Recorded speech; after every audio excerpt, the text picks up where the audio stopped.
So I have chosen to present Edgar Allan Poe's The Raven.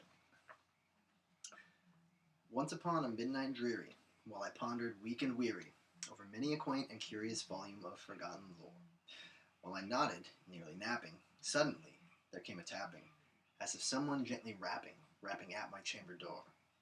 "'Tis some visitor," I muttered, tapping at my chamber door. Only this, and nothing more. Ah, distinctly I remember, it was in the bleak December, and each separate dying ember wrought its ghost upon the floor. Eagerly I wished the morrow, vainly I had sought to borrow from my books surcease of sorrow, sorrow from the lost Lenore, for the rare and radiant maiden whom the angels named Lenore, nameless here forevermore. And the silken, sad, uncertain rustling of each purple curtain thrilled me, filled me with fantastic terrors never felt before, so that now, to still the beating of my heart, I stopped repeating, "'Tis some visitor entreating entrance at my chamber door, some late visitor entreating entrance at my chamber door. This it is, and nothing more." Present, my soul grew stronger, hesitating then no longer. "Sir," said I, "or madam, truly your forgiveness I implore.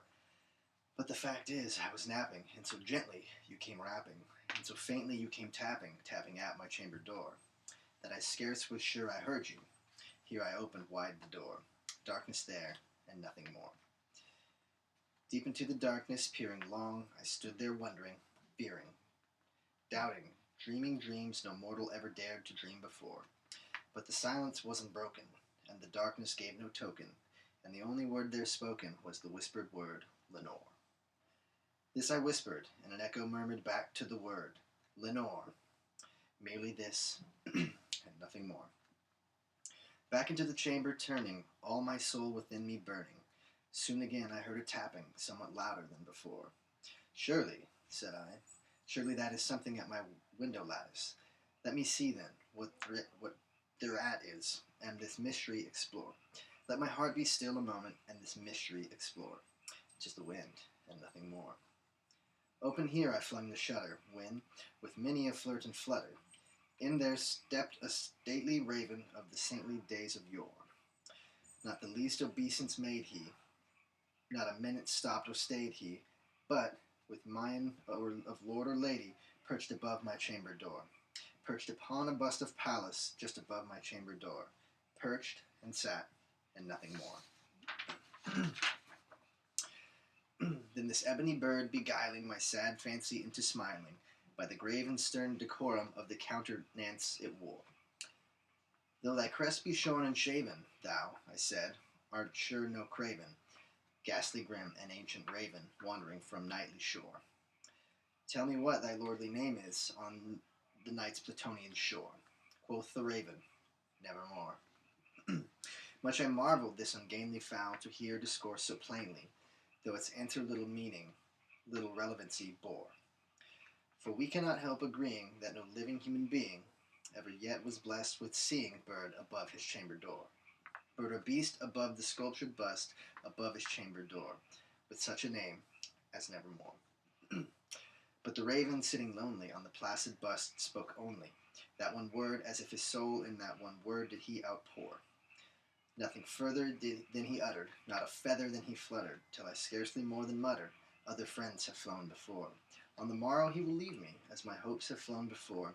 Then the bird said, "Nevermore." Startled at the stillness broken by reply so aptly spoken, "Doubtless," said I, "what it utters is its only stock and store, caught from some unhappy master whom unmerciful disaster followed fast and followed faster, till his songs one burden bore, till the dirges of his hopes that melancholy burden bore of nevermore." But the raven still beguiling all my sad soul into smiling, straight I wheeled a cushioned seat in front of bird and bust and door.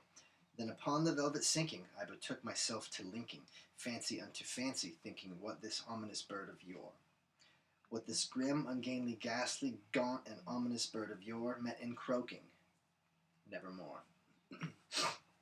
This I sat engaged in guessing, by no syllable expressing, to the fowl whose fiery eyes now burned into my bosom's core.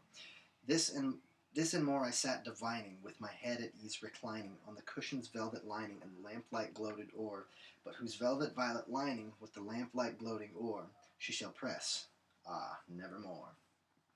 Then, methought, the air grew denser, perfumed from an unseen censer, swung by seraphim whose footfalls tinkled on the tufted floor.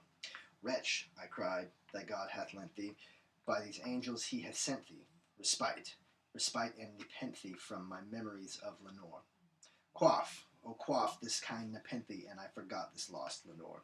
Quoth the raven, nevermore. Prophet, said I, thing of evil, prophet still, if bird or devil, whether tempter sent or whether tempted, tossed thee here ashore. Desolated, yet all undaunted, on this desert land enchanted, on this home by horror haunted, tell me truly, I implore. Is there balm in Gilead? Tell me, I implore. Quoth the raven, nevermore. Prophet, said I, thing of evil, prophet still, if bird or devil, by that heaven that bends us above, by that God we both adore, tell the soul with sorrow laden, if within the distant Aden, it shall clasp a sainted maiden, whom the angels named Lenore. Clasp a rare and radiant maiden, whom the angels named Lenore. Quoth the raven, nevermore. Be that word our signing of parting, bird or fiend, I shrieked, upstarting. Get thee back into the tempest and into the night's Plutonian shore. Leave no black plume as a token of that lie thy soul hath spoken.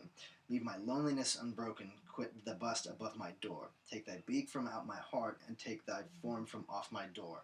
Quoth the raven, nevermore. And the raven never flitting, still is sitting, on the pallid bust of Pallas just above my chamber door. And his eyes have all the seeming of a demon's that is dreaming, and the lamplight o'er him streaming throws his shadow on the floor. And my soul from out the shadow that flies floating on the floor shall be lifted nevermore.